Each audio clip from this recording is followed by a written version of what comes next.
1월 7일 새벽 기도회를 시작하겠습니다. 오늘 말씀 본문은 누가복음 3장 1절에서 14절입니다. 본문에서 제가 7절에서 14절까지를 읽어 드리도록 하겠습니다. 요한이 세례받으러 나오는 무리에게 이르되 독사의 자식들아 누가 너희에게 일러 장차 올 진노를 피하라 하더냐. 그러므로 회개에 합당한 열매를 맺고 속으로 아브라함이 우리 조상이라 말하지 말라. 내가 너희에게 이르노니 하나님이 능히 이 돌들로도 아브라함의 자손이 되게 하시리라. 이미 도끼가 나무 뿌리에 놓였으니 좋은 열매 맺지 아니하는 나무마다 찍혀 불에 던져지리라. 무리가 물어 이르되 그러면 우리가 무엇을 하리이까? 대답하여 이르되 옷 두 벌 있는 자는 옷 없는 자에게 나눠 줄 것이요 먹을 것이 있는 자도 그렇게 할 것이니라 하고, 세리들도 세례를 받고자 하여 와서 이르되 선생이여 우리는 무엇을 하리이까 하매 이르되 부가된 것 외에는 거두지 말라 하고, 군인들도 물어 이르되 우리는 무엇을 하리이까 하매 이르되 사람에게서 강탈하지 말며 거짓으로 고발하지 말고 받는 급료를 족한 줄로 알라 하니라. 아멘.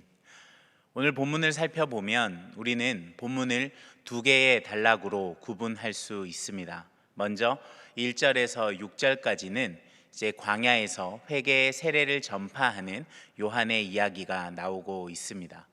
이어지는 7절에서 14절은 요한이 회개에 합당한 열매를 구하도록 세례를 받으러 나오는 이들에게 권면과 요구를 하고 있는 모습으로 우리는 나누어 볼 수 있습니다. 먼저 1절에서 저자는 당시의 정치 지형에 대해서 자세하게 기록하고 있습니다. 당시 로마의 황제는 디베료였고 유대 총독은 빌라도, 그리고 팔레스타인 지역의 세 분봉왕들이 실권을 쥐고 있었다라고 말합니다. 어쩐지 이런 시작은 구약의 선지서와 많이 닮아 있습니다. 구약의 선지서에도 선지자가 등장할 때는 항상 그 시대에 어떤 왕이 다스리고 있었는지를 기록하고 있기 때문이지요. 이어지는 2절에서는 이제 당시 최고 종교 지도자들이 누구였는지를 기록합니다. 바로 예루살렘 성전의 대제사장들을 알려주고 있는 것이죠. 그들은 안나스와 가야바였습니다. 1절에서부터 시작된 당시의 정치, 종교의 중심에 있던 사람들이 누구였는지를 이렇게 쭉 기록한 저자는 이제 갑자기 이 화면을 빈들에 있는 사갈의 아들에게로 옮겨갑니다. 위의 이야기들은 당시의 정치적, 종교적 배경이 상당히 복잡하게 얽혀 있었다라는 것을 우리에게 보여줍니다. 바로 이러한 시기에 요한의 사역이 시작되고 있는 것이지요. 당시의 정치 그리고 종교적인 측면에서 다양한 세력들이 있었습니다. 이들의 관심 사항에는 공통점과 차이점이 있었는데요. 당시 유대 사회는 로마의 지배 아래에 있었기 때문에 한편에서는 이제 로마와의 동맹을 꾀하고자 하는 이들이 있었는가 하면, 다른 한편에서는 종교적인 측면에서 강한 특성을 지닌 유대교 세력들이 있었습니다. 이러한 배경에서 요한의 사역이 시작되고 있는 것이죠.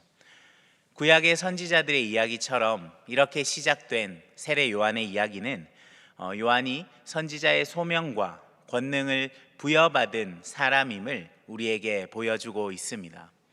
그는 힘과 부가 지배하는 이런 세상에서 하나님 나라가 실현될 것을 예고한 선지자들과 같은 그런 운명에 서 있는 사람이었던 것이죠.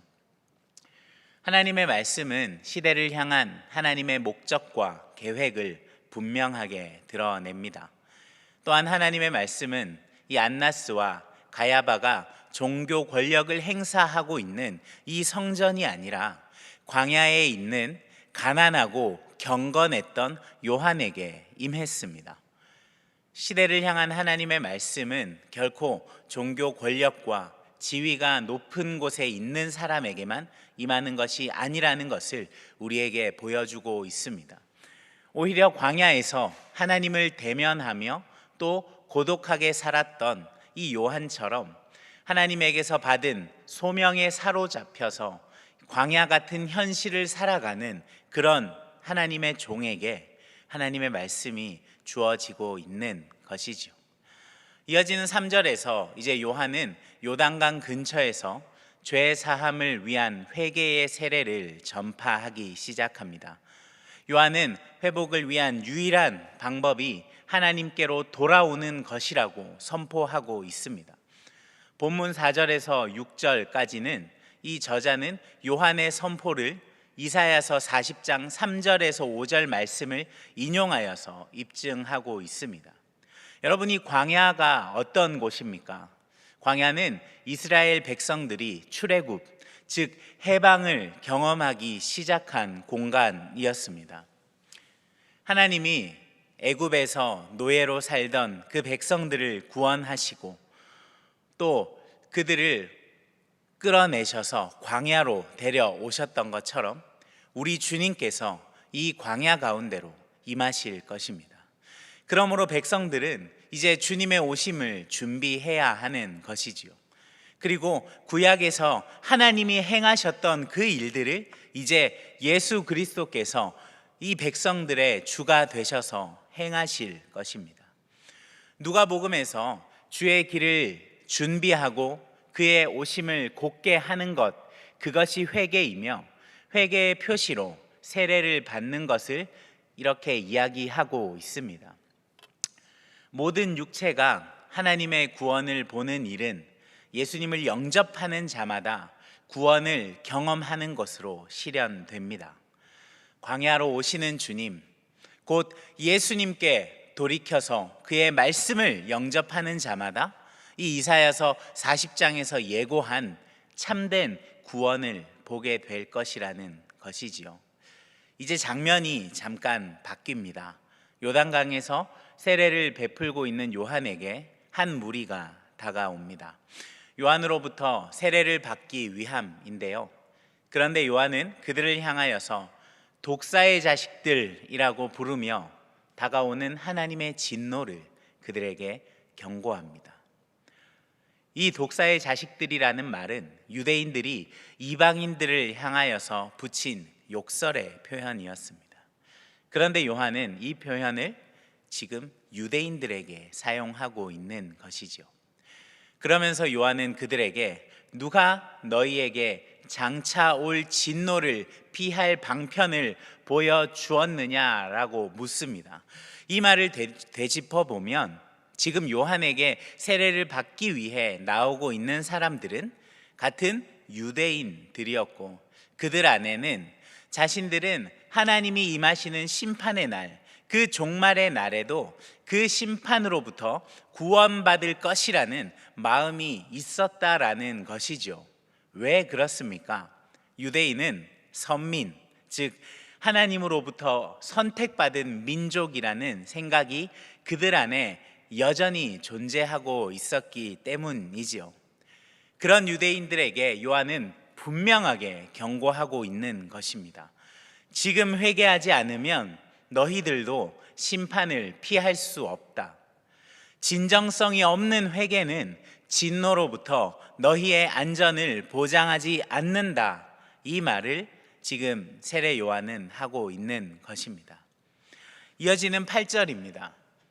회개에 합당한 열매를 맺고 또 속으로 아브라함이 우리 조상이라 말하지 말라. 내가 너희에게 이르노니 하나님이 능히 이 돌들로도 아브라함의 자손이 되게 하시리라. 이렇게 이야기하고 있습니다. 유대인들 가운데 뿌리 깊게 박혀 있는 이 선민의식을 이것을 향해 요한은 엄중한 경고의 메시지를 보내고 있는 것이죠.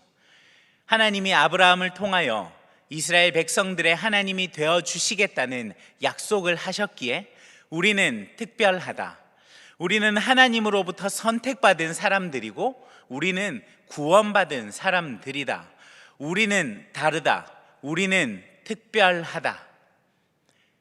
그런 아니란 생각으로 인해서 참된 선민의 삶을 살아가지 않고 있던 그들을 향하여 요한은 선포하는 것입니다.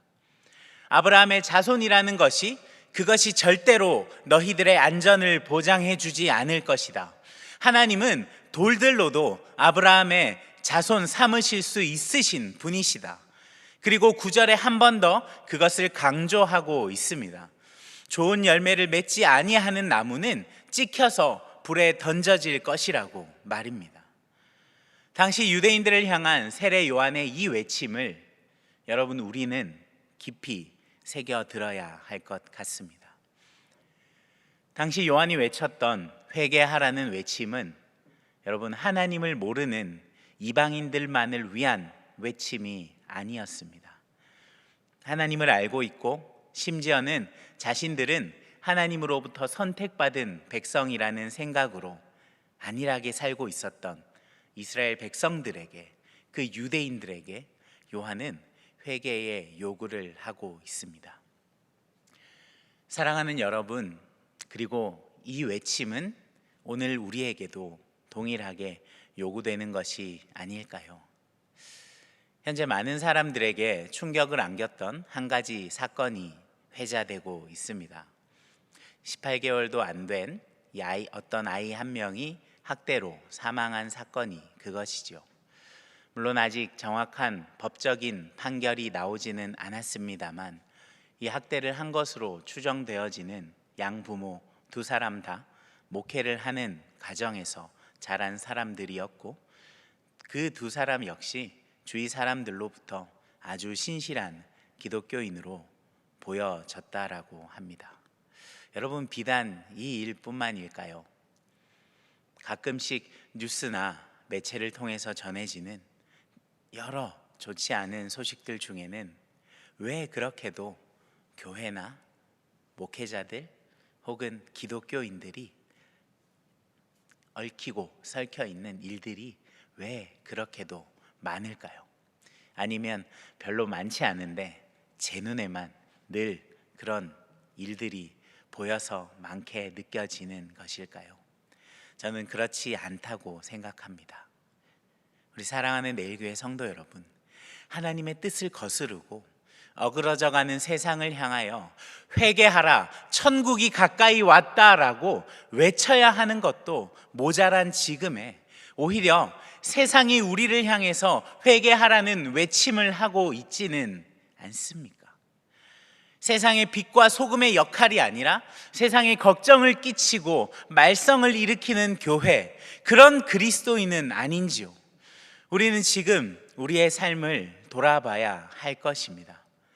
이어지는 10절부터 14절까지는 누가복음, 사복음서에서 누가복음에만 등장하고 있는 내용인데요, 세례 요한으로부터 무서운 심판의 말을 듣게 된 무리들이 이제 요한에게 묻습니다. 그렇다면 당신이 말하는 회개에 합당한 열매는 무엇입니까? 우리가 무엇을 해야 하겠습니까? 라고 말이죠. 그런 무리에게 요한은 옷과 음식을 다른 사람들과 나누도록 명령합니다. 여러분, 옷과 음식은 가장 기본적인 생필품입니다. 이를 더 가난한 자들과 나누어야 한다라는 것이죠. 본문에서 이 옷을 가리키는 헬라어 키토는 피부에 직접 닿는 긴 속옷을 가리킵니다. 이 속옷 위에 더 무거운 겉옷을 걸쳐 입는 것인데요, 이 속옷을 나누어야 한다라고 말하고 있는 것은 이 겉옷보다 더 값이 싸지만 그럼에도 불구하고 이 속옷 하나 제대로 챙기지 못하여서 고생하고 있는 사람들이 있다라는 것입니다. 먹을 음식도 마찬가지입니다. 그런 궁핍한 사람들, 그런 어려움에 있는 사람들을 향하여서 너희가 함께 나누어라 라고 하고 있는 것이지요. 그리고 세리들을 향하여서도 이 세리들이 세례를 받으러 나와서 그렇다면 자신들은 무엇을 해야 하는지 물을 때에 요한은 부과된 세금, 이런 올바른 세금 외에는 더 이상을 거두지 말라고 지시합니다. 또한 군인들에게는 사람들에게 강탈하지 말고 자신들이 그저 받는 급료만을 가지고 그것을 족한 줄로 알고 지낼 것을 권면하고 있습니다. 이제 말씀을 정리하겠습니다. 오늘 세례 요한은 이방인뿐만 아니라 선민 의식 가운데 자신들은 아브라함의 자손이기에 심판으로부터 안전할 것이라는 생각 속에 있었던 이 유대인들을 향하여서 불같은 분노를 발하고 있습니다. 아브라함의 자녀라는 이유만으로 회개에 합당한 열매, 지금으로 말하면 그리스도인의 합당한 삶의 모습을 나타내며 살지 않는 너희에게 안전이 보장되어 있다고 착각하지 말라라고 말하는 것이죠. 그리고 회개할 것을, 또 회개에 합당한 열매를 맺으며 살아갈 것을 강력하게 요구하고 있습니다. 사랑하는 여러분, 회개하십시오. 이런 이야기를 듣는 것이 참 부담스러울 때가 있습니다. 그렇죠? 이런 설교를 하는 저도 마찬가지입니다. 제가 무슨 자격이 있어서 이런 말을 하는 것은 더더욱 아닙니다.